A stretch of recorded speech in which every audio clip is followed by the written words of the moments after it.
जय हिंद दोस्तों। मैं अधिवक्ता एकांत गोस्वामी आज आपको मिलाने जा रहा हूँ धनबाद बार एसोसिएशन के जनरल सेक्रेटरी के पद पे खड़े हो रहे हैं जितेंद्र कुमार जी से। चलिए उनसे जानते हैं, उनसे बात करते हैं और समझते हैं कि अभी तक उन्होंने इन 4 सालों में क्या क्या किया, कैसे किया, आगे जीतने के बाद क्या करेंगे। तो चलिए बात करते हैं, जानते हैं और जुड़ते हैं सीधे जितेंद्र भैया से।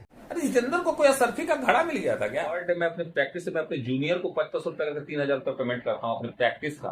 मेरी प्रैक्टिस किस स्टैंडर्ड में होगी ये भी लोगों को जानकारी होना। 40 लाख रुपया SBI हीरापुर शाखा से मैं लोन लिया। सुन लीजिए, फ्लैट मेरे बारे में पता कर लीजिए। VT इंफ्रा का है 15 एकड़ जो है प्रोजेक्ट है बलियापुर में, वहाँ मेरा फ्लैट है। अभी फ्लैट में एग्रीमेंट कराया 2011 से मैं गाड़ी और ड्राइवर मेंटेन कर। सभी को मेरा नमस्कार। राइट टू स्पीक में आपका स्वागत है। मैं अपने साथ जितेंद्र भैया के साथ। तो जितेंद्र भैया नमस्कार। नमस्कार। सबसे पहले तो अकांत तुम्हें बहुत बहुत बधाई, शुभकामना। और सबसे खुशी मुझे महसूस हुई जो मैं बोलता हूँ, जब मैं बोलता हूँ कि पूरा बार मेरा परिवार है। और क्योंकि मेरे सौभाग्यवश मेरे पापा भी यहाँ अधिवक्ता रहे हैं, उनके साथ जो काम करने वाले लोग हैं वो मेरे अभिभावक स्वरूप हैं। मैं चचा करके मैं संबोधन नहीं करता हूँ और छोटे भाइयों को भाई कहकर संबोधित करता हूँ। तुम्हारा सबसे पहले जो संबोधन मेरे प्रति था जितेंद्र भैया का, उसके लिए बहुत बहुत धन्यवाद। बिल्कुल भैया। और दूसरी बात कांत, मैं कोई साइकोलॉजिस्ट तो नहीं हूँ। हर एक उम्मीदवार का अपना विजन है, अपना अपना दावा है, लेकिन मैं पूरे आत्मविश्वास के साथ कहता हूँ कि बार में इस बार जब मैं कहता हूँ कि काम बोलता था, व्यवहार बोलता है, काम बोलता है, काम बोलेगा, व्यवहार बोलेगा। बिल्कुल बिल्कुल भैया। इस बार आप नॉमिनेशन कर रहे हैं और किए हैं, सारा कुछ तो हो गया, प्रोसेस कैसा लग रहा है आपको? मैं बड़ा अभिभूत हूँ। मैं बड़ा इमोशनल काइंड ऑफ पर्सन हूँ। मैं अपनी भावनाओं को छुपा नहीं पाता हूँ। मैं उस मामले में मुझे बोलोगे कि राजनीतिक दृष्टिकोण से मुझमें कुछ कमियां हैं कि मैं अपनी भावनाओं को छुपा नहीं पाता हूँ। यकीन मानो एकांत कि एक साधारण परिवार का एक छोटा सा बच्चा, बात के लिए हमारे सीनियर्स लोग हैं तो उनके सामने मैं बच्चा ही अपने आप को मानता हूँ, के प्रति जो उपस्थिति थी उस दिन का, मैं दावा तो नहीं करूंगा, लेकिन क्योंकि तुम बार के सदस्य हो और बार के सभी मेंबर्स भी यहाँ पर हैं तो वो इस बात को स्वीकार भी करेंगे कि ऐतिहासिक नामांकन था। भीड़ जो थी स्वतः थी और सभी लोगों का प्यार था और मैं भावुक भी हो गया था। तो मुझे लगा कि शायद ये गलत फहमियां हैं लोगों को। डबल ग्रेजुएट का संस्था है हमारा, रोड की राजनीति तो है नहीं। बिल्कुल कि झूठे वादों और आश्वासनों पर लोग चले जाएं, क्योंकि लोग पूर्व के प्रत्याशी का भी क्रियाकलाप और काम को देखे हैं, हमारा भी काम को देखे हैं और वो काम देखे हैं जो विश्वसनीयता मैंने 4 सालों में बनाई है जो महासचिव, वो अभूतपूर्व है।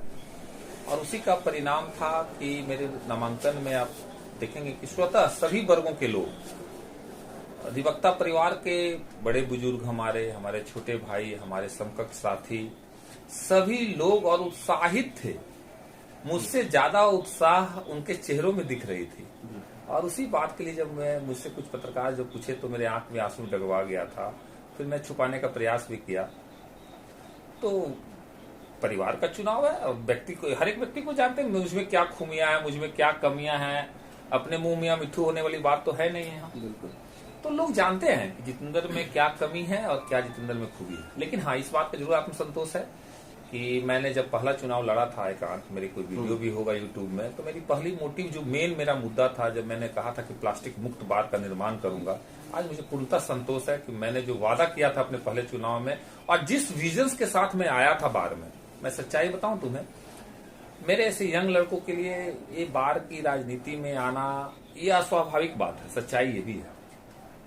लेकिन मैंने देखा जो पिछले कमेटी का कार्यकाल था, तो जो अच्छे सदस्य, हमारे अच्छे लोग थे जिन्हें आना चाहिए, मैं आज ही मानता हूं, उन्होंने बार की पॉलिटिक्स से अपने आप को दूर कर लिया था। तो किसी को तो आना था। तो मैं इसी उत्साह से आया कि चलो मैं आकर देखता हूं। और मेरे मन में विजन्स है कि जो व्यवस्था बनी, आप सोचोगे काम तुम, बड़ी इंफ्रास्ट्रक्चर की बात तो छोड़ो, विजन। मैं जब बोलता हूं ना कि जितेंद्र ने कुछ नहीं किया, जितेंद्र ने एक विजन दिया और विजन के साथ कमेटी ने काम किया, अधिवक्ताओं का सहयोग मिला।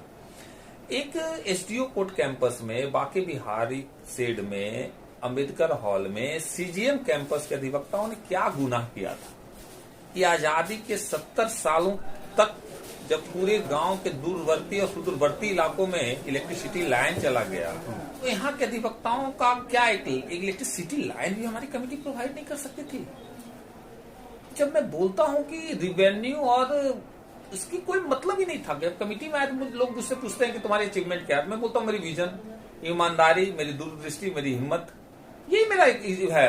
अरे यही अधिवक्ताओं के पैसों से आज जो भी कुछ आप देख रहे हो, एकांत लोग आरोप प्रत्यारोप लगाते हैं, अनफाउंडेड एलिगेशंस है, ऑडिटेड रिपोर्ट है, और मैं ईश्वर को जानता हूं और अधिवक्ता साथियों के विजडम पर भरोसा करता हूं कि जो विरोधी है हमारे, ऐसे विरोधी तो नहीं कहना चाहिए, हमारे मित्र हैं, हमारे परिवार के सदस्य हैं, लेकिन राजनीतिक दृष्टिकोण से वो विरोधी हैं हमारे। बेसलेस एलिगेशन, अनफाउंडेड एलिगेशन, चमड़ा का जवान है, जो मन में आया मुंह में कुछ भी बोल देते हैं। अरे जितेंद्र को कोई असरफी का घड़ा मिल गया था क्या? जब बार स्टार्ट किए थे एकांत, तो बार की क्या स्थिति थी? कोर्स शून्य था, लायबिलिटी थी बार पर। पिछली कमिटियों के कुछ लायबिलिटियों को हम लोगों ने पूरा किया है, अभी भी केस पेंडिंग चल रहा है, और वहां से बार को उठा कर करके आज रिवेन्यू में इतना काम होने के बाद भी मुझे लगता है कि जब मार्च का ऑडिटेड रिपोर्ट है, उस समय तक हमको लगता है कि 30 लाख के अनुमान, 30 लाख के आसपास बार में फंड था मार्च तक। इतना काम होने के बाद, सम्मान राशि बांटने के बाद, और वो किसका पैसा है? अधिवक्ताओं का पैसा, आपका पैसा, मेरी पैसा थोड़ी ना है कि मैं अपने घर से 1 रुपया ला के बाद में लगा दिया, ऐसी बात तो है नहीं।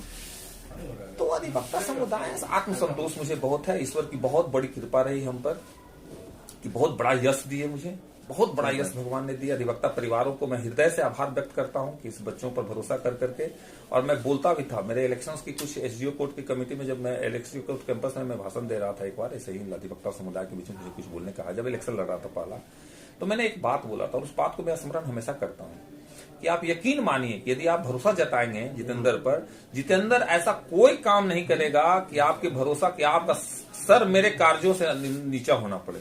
और इस बात को मैं प्रत्येक दिन अपने आप में स्मरण करता हूं कि ये महासचिव, मेरे काम दृष्टि, मेरा कार्य ऐसा नहीं हो कि मेरे सम्मानित सदस्यों का मेरे व्यवहार, मेरे कार्यकलाप के चलते सर कहीं भी समाज में, चाहे कहीं भी सर नीचा हो जाए। इस बात को मैं हमेशा स्मरण करता रहा हूं, और उसी स्मरण करने के साथ साथ वही ताकत, नैतिक बल के साथ मैं बात को आगे बढ़ाने का काम किया। लूटो और बांटो की संस्कृति बंद किया। तकलीफ होगी, तकलीफ तो होगी कुछ लोगों को जो पुराने परंपरा में थे, कमिटी चल रही थी, लूटो बांटो चल रहा था, तो ऐसे लोगों को जब रोक लगाइएगा तो विरोध तो स्वाभाविक है। पूर्व से जो हैबिट, आदत को बंद करिएगा तो विरोध तो होगा ही। तो चलिए ठीक है, चलता है। बिल्कुल। आपके हिसाब से बार एसोसिएशन के सामने वर्तमान में सबसे बड़ी चुनौती क्या है? देखिए, इस एकांत इसको अधिवक्ता समुदाय को लोग, तो पूरे देश में जो अधिवक्ता समुदाय की जो स्थिति है उसकी चुनौतियां को अलग लेकर चलोगे। झारखंड राज्य के अधिवक्ताओं की चुनौतियां राज्य भर के अधिवक्ताओं की लोगे तो उसको अलग डायग्राम में लेना होगा, तुमको परिदृश्य में लेना होगा, और धनबाद की परिदृश्य कुछ अलग है। तो एक कॉमन मुद्दा यदि अधिवक्ताओं के लोग, तो देखो जुडिशियरी और अधिवक्ता में क्योंकि गैप बहुत ज्यादा बढ़ गया, समझो बात को, समाज में हर एक क्षेत्रों में नैतिक मूल्य का पतन हुआ है, इस बात को स्वीकार करना होगा। हर एक सेक्टर जो हो गया ना, उसकी सोच जो हो गई वो कमर्शियलाइज हो गई। अधिवक्ता पेशा पहले गरिमापूर्ण पेशा था, सिर्फ कमर्शियलाइजेशन इसमें नहीं था। जुडिशियरी को देखोगे कि पहले उन लोग भी खपड़ा के रूम में रहते थे, गाड़ी की व्यवस्था नहीं थी, सैलरी कम थी, तो जुडिशियल ऑफिसर्स, लेकिन आप देखोगे असमानता बहुत ज्यादा बढ़ गई। तो बेंच का इंफ्रास्ट्रक्चर और सैलरी और उसकी रहन सहन का जो है, जीवन यापन का जो सरकार की ओर से जो वेतनमान है और जो व्यवस्था है, जो पर्क्स दिया जाता है, उसमें बहुत ज्यादा बढ़ोतरी हुआ। और अधिवक्ता का फीस जो है ना, वो देखोगे कि मैं इसलिए मैं बोलता हूँ ना कि रियल सेंस में सबसे बड़ा यदि कोई कम्युनिटीज है जो देश के लिए सेवा भाव रखता और सेवा कर रहा है, तो आजादी के पूर्व भी अधिवक्ता था और आजादी के बाद भी अधिवक्ता परिवार में। ये मैं मानता हूं ऐसा कि कोई ऐसा अधिवक्ता नहीं हो जो कि ऐसा 1-2 को केस प्रत्येक दिन नहीं करता हो, वो जिसमें उसको कोई फीस नहीं मिलता हो। तो इतनी बड़ी सेवा ये कोई कम्युनिटी नहीं करती, मैं दावा के साथ कह सकता हूं। तो अधिवक्ता जो एक जब पेशा जो है ना, इसको इंटायरली अब कमर्शियलाइज रूप में देखोगे तो नो डाउट अर्थ के रूप से मैं जान रहा हूं कि हमारे 50% में क्या बोलूंगा मैं, 50% अपने सदस्यों को मैं जानता हूं कि वो डेली कमाओ डेली खाओ वाली स्थिति है। सच्चाई, मुझे बोलने में कोई गुरेज नहीं। कुछ अधिवक्ता भाग्यशाली हैं, जिससे मैं अपने आप को भी एक छोटा सा भाग्यशाली मानूंगा कि ईश्वर की कृपा रही कि केसेस आए। अपना मेहनत तो सभी लोग करते हैं, ज्ञान सभी लोगों के पास है, कि भगवान की कृपा रही, केसेस आए और मेरा ठीक ठाक ब्रीफ रहा, प्रैक्टिस अच्छा चल गया।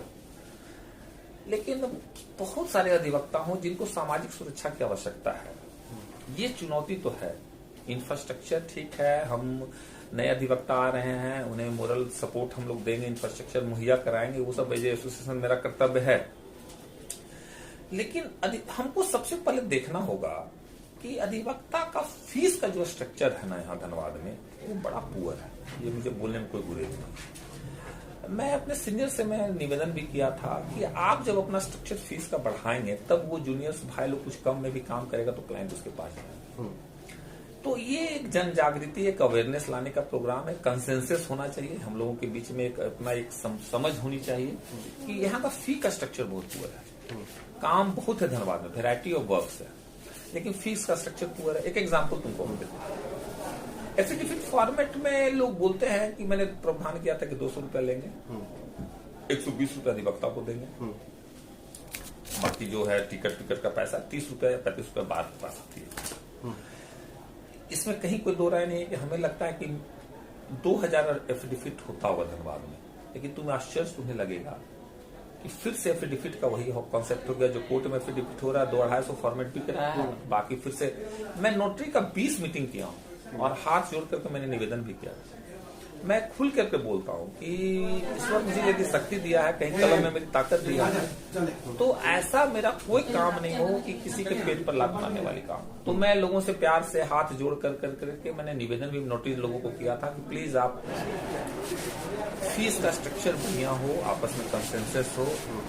क्योंकि देखिए कुछ अधिवक्ता साथी इस बात का मुद्दा उठा रहे हैं कि 10,000 रुपये महीना देंगे। उन्होंने अपना एक विजन भी दिया है। क्योंकि मैं जिम्मेदारी के साथ हूँ, मैं जिम्मेदारी पद पर हूँ, तो मैं ऐसा कोई वादा नहीं करना चाहता हूँ कि मैं 4 ला दूंगा, सोना ला दूंगा, ये ला दूंगा, वो ला दूंगा। अधिवक्ता परिवार है, पैरविंग फॉर्म का एग्जीक्यूट हो गया प्रोपरली, एफिडेविट फॉर्मेट यदि एग्जीक्यूट हुआ तो प्रोपरली, तो 10,000 महीना तो नहीं, संभव नहीं है। मुझे तो अभी प्रैक्टिकल नजर नहीं आ रही, आने वाला समय में हो सकता है, लेकिन अभी फिलहाल प्रैक्टिकल तो नहीं है। लेकिन हाँ, इतना तय बात है कि यदि ये सबको ऊपर काम किया जाए तो जो हम लोग फेस्टिवल अलाउंसेस बोलते हैं वो 10,000 रुपये तक हम लोग दे सकते हैं, इसमें कहीं कोई दो राय नहीं। लेकिन उसके लिए बहुत काम करना पड़ेगा। वो सिर्फ कमेटी के स्तर से आप चाहेंगे, ठीक है, कमेटी के स्तर पर चाहेंगे तो वो संभव नहीं है।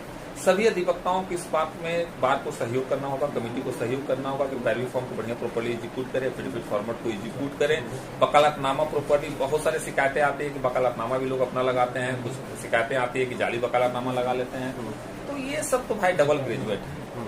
इस पर कड़ाई करने लोग बोलते हैं कि आप कड़ाई क्यों नहीं करते। तो मैं तो कहता हूं कि परिवार है, डबल ग्रेजुएट है, आपस में आपका जो कंट्रीब्यूशंस है वो आपका एसोसिएशंस के लिए है।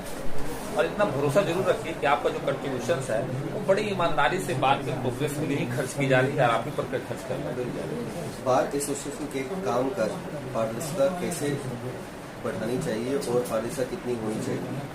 देखो, मैं पहला इलेक्शन जब लड़ा था तो मैं ट्रांसपेरेंसी में, मुझे अपनी बातें लायक नहीं, मेरा ये कमिटमेंट भी था कि मैं ट्रांसपेरेंसी में काम करूँगा, क्योंकि बार का कोर्स नील था। हम लोग जब आए तो फिर आपको यकीन होगा क्वार्टरली हम लोग बैलेंस शीट हम लोग बना करके बाद में व्हाट्सएप ग्रुप पर दिया करेंगे, याद होगा आपको। दुर्भाग्य ऐसा रहा क्योंकि बार पर एक गुलाल का केस चल रहा था, यहाँ से मामला चला गया सुप्रीम कोर्ट में, और तो वो केस क्या है, एग्जीक्यूशन।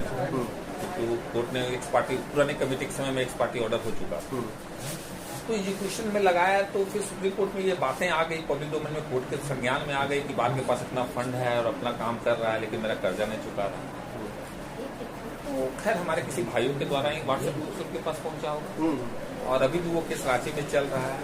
तो मजबूरी बस भारी मन से मैं कहता हूँ उसे कि पब्लिक डोमेन में व्हाट्सएप ग्रुप पर देना हम लोगों ने बंद कर दिया। लेकिन आप यकीन मानो कि वो क्वार्टरली हम लोग का स्टेटमेंट बनता भी है, बार ऑफिस में रहता भी है। जिन अधिवक्ताओं को लगता है उन्हें मेरे पास भेज दिया करो, ऑडिटेड अकाउंट है, वो आकर के दे। ट्रांसपेरेंसी में कमी नहीं है। दुर्भाग्य ये रहा, परिस्थितियां कुछ ऐसी है कि फिलहाल अभी हम लोग को पब्लिक डोमेन में नहीं ला पा रहे। एक बार गुलाल है और भी केसेस चल रहे हैं, वो सब केस खत्म हो गया, क्योंकि पूर्व कमेटी का क्रियाकलाप तो हम जानते ही, बहुत सारा लिटिगेशन हो गया। तो वो सब हम लोग देखते हैं, वो सब केसेस कैसे खत्म होता है उस पर भी प्रयास करेंगे। ट्रांसपेरेंसी है, यकीन मानिए आप, ट्रांसपेरेंसी है। पब्लिक डोमेन में मैं ले रहा हूँ, जिन्हें भी जो भी चीज की जानकारी लेनी है, कमेटी के हिसाब से जो 4 साल तक का जो भी डिटेल चाहिए आप जितेंद्र भैया से आकर एकदम आराम से ले सकते हैं। ये देने के लिए मैं तैयार देखिए ऑडिटेड बैलेंस मैं यहाँ पर रखा भी हूँ। तुम बोलोगे तो तुमको भी कॉपी दे देंगे, but subject to the promise कि पब्लिक डोमेन में फिलहाल ही बहुत ज्यादा नहीं जाना चाहिए। नहीं जाना चाहिए। ये ऑडिटेड रिपोर्ट है डीके डोकानिया एंड एसोसिएट्स का। ये देखिए सारा paper DK Dokania and associates audited report है। और ये भी सब ऑडिटेड है। मेरे पास जिनको आके देखना है वो जिनको आके देखना है, जिनको चाहिए भैया जेरोस कराइए, रखिए, जो करना है मुझे कोई दिक्कत नहीं। इनके पास सारा कुछ है, लेखा जोखा क्या हुआ क्या नहीं, कैसे हुआ कैसे नहीं, सारा कुछ। सबसे पहला तो ये बिल्डिंग बन गई, 1 नंबर किसका होगा कि चेंबर की बात है, तो इस पे भी बहुत ज्यादा कंट्रोवर्सी चली है, ये आपको भी पता है, ऐसा क्यों हुआ? देखिए ये मेरे जो राजनीतिक है ये मुद्दा कोई मुद्दा नहीं है। मेरा मानना है ये राजनीति ये कोई मुद्दा ही नहीं है, क्योंकि यदि मैं चैम्बर नहीं तो इससे बड़ी बड़ी चैम्बरें सबको मिली। मेरे बगल में देखिए शाहनवाज सर का चैम्बर भी हमारे साइज का चैम्बर, और उसके ऊपर में भी जाएंगे इससे भी बड़े बड़े साइज के लोगों को चैम्बर मिला, बड़ा सुसज्जित चैम्बर है। लेकिन अब राजनीति में कुछ करने को नहीं है, कुछ बोलने को नहीं है, तो और इसमें कोई मुद्दा है। 4,20,000 का ड्राफ्ट मैं अपने अकाउंट से देकर के लिया, साइज के अनुसार लिया हूँ, क्योंकि ट्रांसपेरेंसी और इससे क्या हो सकती है कि पहले चेम्बर के बारे में मुझे पता भी नहीं होता किस रेट में किसको क्या मिला। मैंने तो स्क्वायर फीट के आधार पर नीचे तल्ला में 3,000 रुपया, प्रथम तल्ला में 2750, के ऊपर में 2,500 रुपये, ऊपर में 2250 मैंने पहले से डिक्लेयर कर दिया। चेम्बर अवार्ड में respective of caste and creed महिला अधिवक्ताओं को प्रायोरिटी इसलिए दिया, जितने मध्य महिला अधिवक्ता थे, क्योंकि एप्लीकेट कम थे, जितने महिला अधिवक्ता थे तो उनको सम्मान देना था, तो जितने मध्य महिला अधिवक्ता ने अप्लाई किया सबको मैंने चेम्बर दिया। मैंने तो कोई जात धर्म तो नहीं देखा। अब सर्वे तो कर लो, सर्वे तो कर देख लो कितने लोगों को चेम्बर मिला, वो चेम्बर महिला कितने हैं, पुरुष कितने हैं, फॉरवर्ड कितने हैं, बैकवर्ड कितने हैं, लोकल कितने हैं, बाहरी कितने। जितना तो चेम्बर चाहिए क्या, जितना यहाँ का पिताजी प्रैक्टिस होते हैं, इंदर में यहाँ प्रैक्टिस करते हैं, चेम्बर लेके क्या डाह और जलन की बदबू आ रही, तो ऐसे लोग हैं। ठीक है, भगवान को सद्बुद्धि दे सकते हैं, सही को। अच्छा, मेरा एक प्रश्न है आपसे कि काफी सारे अधिवक्ताओं के बीच में रहता हूँ और सारे लोग पूछते हैं कि क्या ये चीज पॉसिबल था कि जितना भी चेम्बर बना है सारा एक साइज का बनता, तो ऐसा क्यों नहीं हुआ? इसका रीजन मुझे सब लोगों ने बताया कि प्रॉपर तरीके से नक्शा नहीं बना, या फिर बहुत सारी रीजन है कि नक्शा जो बनाते हैं जो आमीन से नापी होता है सब कुछ हुआ नहीं, बस डायरेक्ट देख कर बना दिया गया है जैसे मैंने। क्या ये सही है? यही तो मैं ऐसे जगह सिक्योरिटी हूँ तो सबके साथ भाई भतीजा बन के रहा हूँ। मेरा दरवाजा हमेशा 24 घंटे जब भी मैं ऑफिस को जाता हूँ मेरे लिए खुला है। मैं अपने वर्क से ज्यादा प्रायोरिटी देता हूँ मैं अधिवक्ताओं के काम को। कोई भी अधिवक्ता मुझे शिकायत नहीं करेंगे कि भैया आए तो हमारा साइन लिख दे। मैं खाना खाते भी रहता हूँ, आते हैं तो सिंपल साइन कर देता हूँ। सो दैट मैं मानता हूँ कि अधिवक्ताओं का समय बड़ा कीमती होता है और मैं जब जिम्मेदारी लिया मुझे अपनी जिम्मेदारी का एहसास। रही बात चेम्बर की, तो आप याद कीजिए जिस जगह बात हो रही है, लिफ्ट बनाना था, कॉमन रूम हमको देना था, सीनियर सिलेंडर देना था, जो पहले से जिनका बना हुआ था, जैसे मातेदा का रूम में, आप आर डी पांडे सर का रूम में चले जाइए, रिवर सर का रूम में, उस रूप से बना कर देना था। लैंड है तो एक साइड का चेम्बर कहाँ, लोग बोलते हैं कि बिल्डिंग का पैसा कमर्शियलाइजेशन क्या था, आपको उसी पैसा से कैंटीन है, कॉमन लॉयर्स इतना लोगों को जो दिया हूँ, टेबल कुर्सी के साथ जो दिया हूँ, इसी से पैसा कुछ चार्ज लिया। एक अधिवक्ता को ले आओ जो बोले कि जितेंद्र भैया को चेम्बर इसलिए हमको मिला, जितेंद्र भैया को हम चाय पिलाया, चेम्बर सिटिंग प्लेस हमको इसलिए मिला, जितेंद्र भैया को हम 1 रुपया दिए। एक अधिवक्ता मेडिकल हमको इसलिए मिला कि हमको जितेंद्र भैया को 1 रुपया दिए, डेथ क्लेम इसलिए हमको मिला, जितेंद्र भैया को मैं इलेक्शन लड़ना छोड़ दूंगा। और क्या चाहिए लोगों को ईमानदारी के लिए? लोग चलो तुम्हारा मन का ही बात में मैं बात हूँ पब्लिक डोमेन में क्या बात है, मुझे सब कुछ पता है। लोग बोलते हैं ग्रैंड विटारा 2011 से काम याद होगा कि मैं बहुत स्ट्रगल करके प्रैक्टिस किया हूँ। बात सच्चाई, पापा मेरे लॉयर थे, बड़ा हम्बल बैकग्राउंड के थे, बड़ा सात्विक आदमी थे, सतयुग क्या ठीक है। प्रोफेसर मैं बोला ना कि भाग्य का भी उनका आशीर्वाद रहा कि मेरी प्रोफेसर की शिक्षा चल गई। 2011 से मैं गाड़ी और ड्राइवर मेंटेन कर रहा हूँ, 4 व्हीलर। पहले मैं स्टार्ट किया जेएम से ट्रेनिंग लिया, फिर मैं सैलरियो लिया 2016 में, फिर मेरी 5-6 साल की प्रैक्टिस में अच्छी ग्रैंड विटारा लिया। ग्रैंड विटारा लिया तो लोग बोलते बहुत महंगी गाड़ी है, तो लोगों को सच्चाई नहीं हो तो मैं बोल दे रहा हूँ, डिस्क्लोज कर दे रहा हूँ। मेरी ग्रैंड विटारा जो सबसे बेस्ट मॉडल है, 11.5 लाख का गाड़ी है, फिनांस कराया था पंजाब नेशनल बैंक से, हम्म, 2 लाख रुपए पेमेंट किया था, 16,000 रुपये मंथली किस्ती देता था। लो अब बता देता हूँ। एक मेरी फ्लैट की बात है, तो फ्लैट मैंने अभी तक रजिस्टर्ड नहीं कराया है, नहीं बोलना चाहिए लेकिन मैं बता देता हूँ। फ्लैट मेरे बारे में पता कर लीजिए, VT इंफ्रा का है, 15 एकड़ जो है प्रोजेक्ट है बलियापुर में, वहाँ मेरा फ्लैट है। अभी फ्लैट में एग्रीमेंट कराया हूँ और 40 लाख रुपया SBI हीरापुर शाखा से मैं लोन लिया, सुन लीजिए आप। और अभी तक फ्लैट रजिस्ट्री नहीं हुई है। और ये भी एक सच्चाई है, पर डे मैं अपने प्रैक्टिस से मैं अपने जूनियर को 2500 रुपये करके 3,000 रुपये पेमेंट करता हूँ अपने प्रैक्टिस का। मेरी प्रैक्टिस किस स्टैंडर्ड में होगी ये भी लोगों को जानकारी होना चाहिए।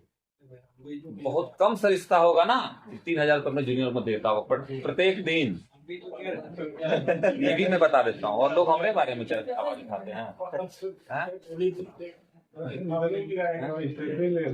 मैं ये भी बता देता हूँ, लोगों को जानकारी होनी चाहिए कि मेरी प्रैक्टिस का स्टैंडर्ड क्या है। तो जिन भी जूनियर को प्रैक्टिस करना है पर डे 500 रुपए के हिसाब से वो आ सकते हैं। तो मेरी माँ बोला करती थी, सुनो श्रीकांत, इसमें भी कहानी है। मेरी माँ बोला करती थी, यार बेटा ये कौन काम करे ले जहाँ हमें पैसे मांग के जहाँ। तो ये बात मुझे भाती है। मेरे साथ जो भी लोग काम करते हैं, अरे मेरा तो है प्रैक्टिस है, यहाँ नहीं आएगा चैम्बर में आ जाएगा, आज नहीं आएगा। जूनियर्स लोगों का एक महीनों के रिक्वायरमेंट है, उसे आने जाने का बेसिक से कुछ होना चाहिए। बिल्कुल ये डर मुझे पता है, क्योंकि मैं जूनियरशिप कर चुका हूँ। ट्रेडिशनल धनबाद को ये मेरे बोलने का भी मेरा मकसद यही है कि मैं सभी सीनियर से मैं आग्रह करूंगा कि अपने जूनियर्स को अपने बच्चों की तरफ तैयार करें और उसके नीड्स को समझें। बेसिक्स जो होते हैं, तब वो बच्चा वो आपका कल होकर प्रोत्साहित होगा और आगे बढ़ेगा। तो भैया बहुत बहुत शुभकामनाएं आपको, आपके धन्यवाद एकांत। पोस्ट सही के लिए। बताऊं, हाँ। सही बताऊं मैं तुम्हें? बताइए। तुम्हारा पूरा इंटरव्यू में हमको सबसे खूबसूरत क्या लगा, अंदर कहीं मेरी जनरल सेक्रेटरी नहीं रहा। ये मेरी उपलब्धि है, मैं बता देता हूँ, ये मेरी एक उपलब्धि में मानता हूँ इसे। जी। छोटे भाइयों के लिए भैया ही हूँ बिल्कुल। और बुजुर्गों के लिए भतीजा हूँ, और यही संबंध परमानेंट है, क्योंकि बार एक परिवार है। बिल्कुल। ये हमको जानकर बड़ा खुशी हुआ। एकांत ऐसे भाइयों के लिए मैं भैया हूँ।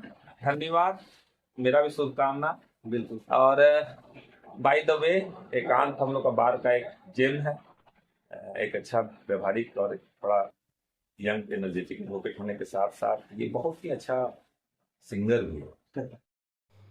तो दोस्तों कैसा लगा आप सभी को कमेंट में ज़रूर बताएं। अगर आपकी भी किसी भी चीज़ की राय है तो वो भी ज़रूर बताएं, ताकि उस चीज़ को मैं अपने वीडियो के माध्यम से आप सबों के बीच ला सकूं। और अगर आप भी चाहते हैं हमारे धनबाद बार एसोसिएशन में अच्छी कमेटी का गठन हो, तो अपने मत को देना ना भूलें। अपने दिल से, अपने दिमाग से सोचकर सही और सही जगह मुहर लगाएं, सही जगह मत दें, ताकि हमारा बार एक खूबसूरत संगठन बना सके, एक नई नींव गाड़ सके। जय हिंद, जय भारत। फिर मिलेंगे आपसे।